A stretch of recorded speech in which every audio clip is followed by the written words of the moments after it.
भक्त के कहने पर प्रभु श्री राम ने रसोई बनाई।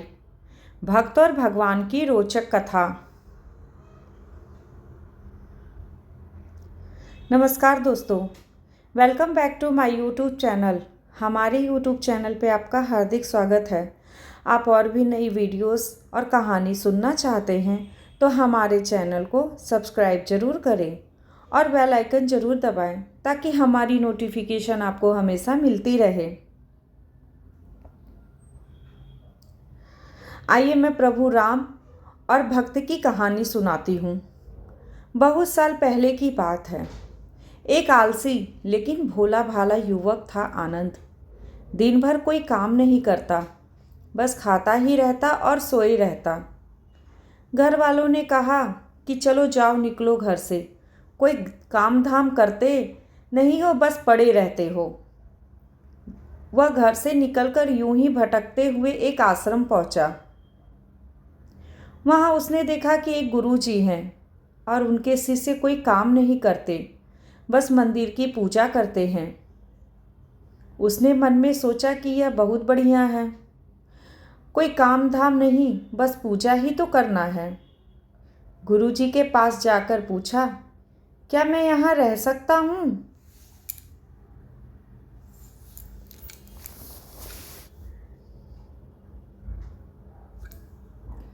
गुरुजी बोले, हाँ हाँ, क्यों नहीं, लेकिन मैं कोई काम नहीं कर सकता हूँ।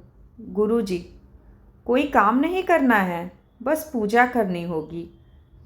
आनंद, ठीक है, वह तो मैं कर लूँगा। अब आनंद महाराज के आश्रम में रहने लगा। ना कोई काम, ना कोई धाम, बस सारा दिन खाते रहो और प्रभु भक्ति में भजन गाते रहो। महीना भर हो गया। फिर एक दिन आई एकादशी। उसने रसोई में जाकर देखा कि खाने की कोई तैयारी नहीं। उसने गुरुजी से पूछा कि आज खाना नहीं बनेगा क्या?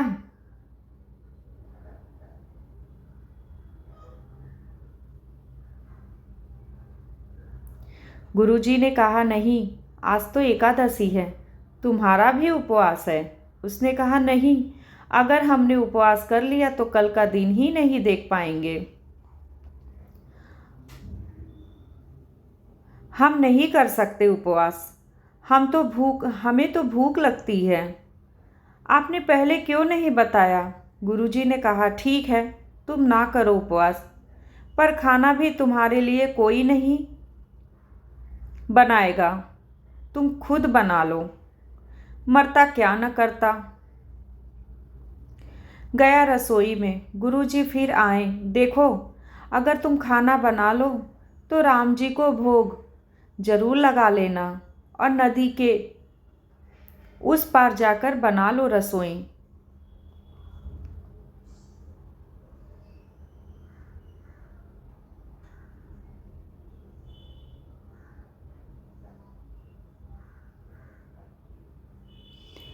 ठीक है। लकड़ी, आटा, तेल, घी, सब्जी लेकर आनंद महाराज चले गए। जैसे तैसे खाना भी बनाया। खाने लगा तो याद आया कि गुरुजी ने कहा था कि राम जी को भोग लगाना है। लगा भजन गाने। आओ मेरे राम जी भोग लगाओ जी, प्रभु राम आइए, श्री राम आइए, मेरे भोजन को भोग लगाइए। कोई ना आया तो वह बेचैन हो गया कि यहाँ तो भूख लग रही है और राम जी आ नहीं रहे। भोला मानस जानता नहीं था कि प्रभु साक्षात तो आएंगे नहीं, पर गुरुजी की बात मानना भी जरूरी है। फिर उसने कहा, देखो प्रभु राम जी, मैं समझ गया कि आप क्यों नहीं आ रहे हैं। मैंने रूखा सूखा बनाया है और आपको तो तरमाल खाने की आदत है, इसलिए नहीं आ रहे हैं ना।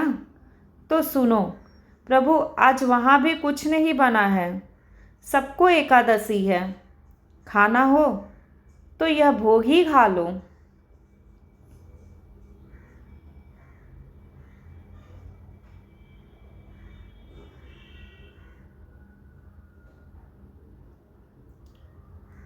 श्री राम अपने भक्त की सरलता पर बड़े मुस्कुराए और माता सीता के साथ प्रकट हुए। भक्त असमंजस में, गुरुजी ने तो कहा था कि राम जी आएंगे, पर यहाँ तो माता सीता भी आई है और मैंने तो भोजन बस 2 लोगों का बनाया है। चलो कोई बात नहीं, आज इन्हें भी खिला ही देते हैं। बोला, प्रभु मैं भूखा रह गया, लेकिन मुझे आप दोनों को देखकर बड़ा अच्छा लग रहा है। लेकिन अगली एकादशी पर ऐसा ना करना, पहले बता देना कि कितने जन आ रहे हो।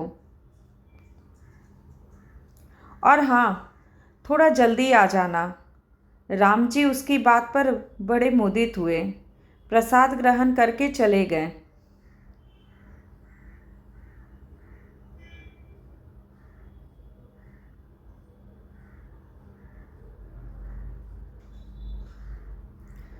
अगली एकादशी तक यह भोला मानस सब भूल गया। उसे लगा कि प्रभु ऐसे ही आते होंगे और प्रसाद करते होंगे।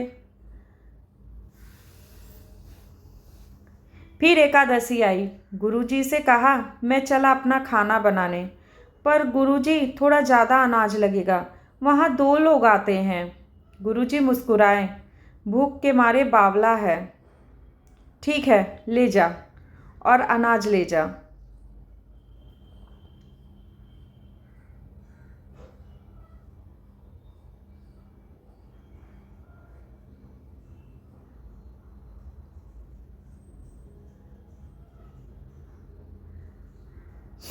अब की बार उसने 3 लोगों का खाना बनाया। फिर गुहार लगाई, प्रभु राम आइए, सीता राम आइए, मेरे भोजन को भोग लगाइए। प्रभु की महिमा भी निराली है।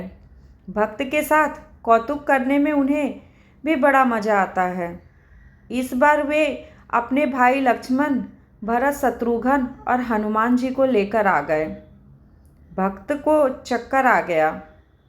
वह क्या हुआ? एक का भोजन बनाया तो 2 आए। आज 2 का खाना ज़्यादा बनाया तो पूरा खानदान आ गया। लगता है आज भी भूखा ही रहना पड़ेगा। सबको भोजन लगाया और बैठे बैठे देखता रहा। अनजाने ही उसकी भी एकादशी हो गई। फिर अगली एकादशी आने से पहले गुरुजी से कहा, गुरुजी, ये आपके प्रभु राम जी अकेले क्यों नहीं आते? हर बार कितने सारे लोग को ले आते हैं। इस बार भी अनाज ज़्यादा देना।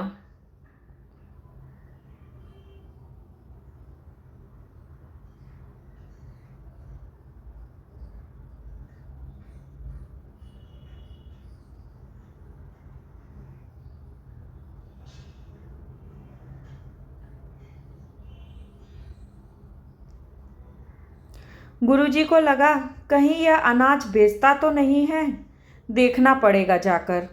भंडार में कहा, इसे जितना अनाज चाहिए दे दो, और छुपकर उसे देखने चल पड़े। इस बार आनंद ने सोचा, खाना पहले नहीं बनाऊंगा, पता नहीं कितने लोग आ जाएं, पहले बुला लेता हूँ फिर बनाता हूँ। फिर टेर लगाई, प्रभु राम आइए, श्री राम आइए, मेरे भोजन को भोग लगाइए। सारा राम दरबार मौजूद। इस बार तो हनुमान जी भी साथ आए, लेकिन यह क्या, प्रसाद तो तैयार ही नहीं है। भक्त ठहरा बोला, भोला भाला बोला, प्रभु इस बार मैंने खाना नहीं बनाया। प्रभु ने पूछा, क्यों?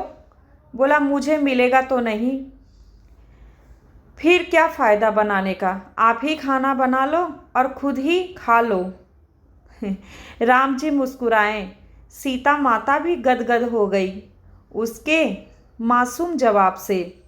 लक्ष्मण जी बोले, क्या करे प्रभु? प्रभु बोले, भक्त की इच्छा है, पूरी तो करनी ही पड़ेगी। चलो लग जाओ काम पे। लक्ष्मण जी ने लकड़ी उठाई। माता सीता आटा सानने लगी। भक्त एक तरफ बैठकर देखता रहा। माता सीता रसोई बना रही थी तो कई ऋषि मुनि व यक्ष गंधर्व प्रसाद लेने आने लगे।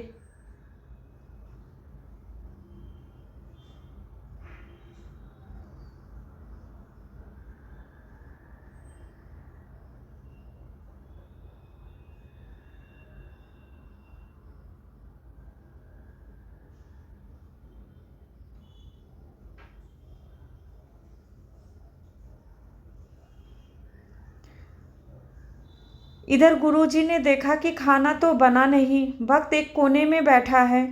पूछा, बेटा क्या बात है, खाना क्यों नहीं बनाया? बोला, अच्छा किया गुरुजी आप आ गए, देखिए कितने लोग आते हैं प्रभु के साथ। गुरुजी बोले, मुझे तो कोई नहीं दिख रहा तुम्हारे और अनाज के सिवा। भक्त ने माथा पकड़ लिया, एक तो इतनी मेहनत करवाते हैं प्रभु, भूखा भी रखते हैं और ऊपर से गुरुजी को दिख भी नहीं रहे हैं, यह और बड़ी मुसीबत है। प्रभु से कहा, आप गुरुजी को क्यों नहीं दिख रहे? प्रभु बोले, मैं उन्हें नहीं दिख सकता। बोले, क्यों?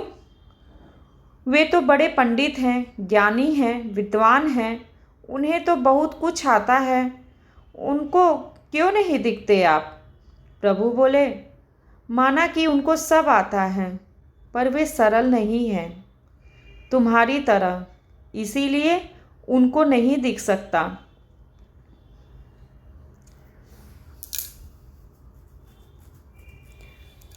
आनंद ने गुरुजी से कहा, गुरुजी प्रभु कह रहे हैं कि आप सरल नहीं हैं, इसीलिए वो आपको नहीं दिखेंगे।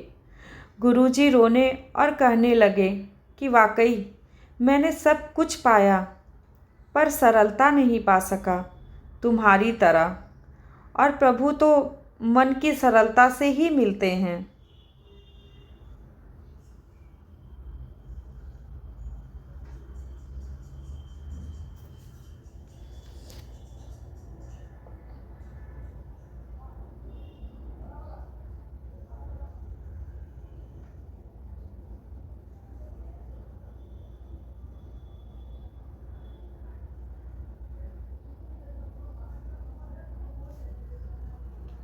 प्रभु प्रकट हो गए और गुरुजी को भी दर्शन दिए।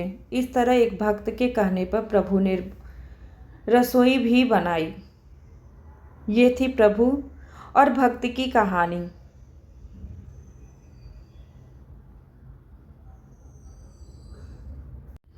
दोस्तों, आपको हमारी ये कहानी कैसी लगी हमें कमेंट में ज़रूर बताइएगा।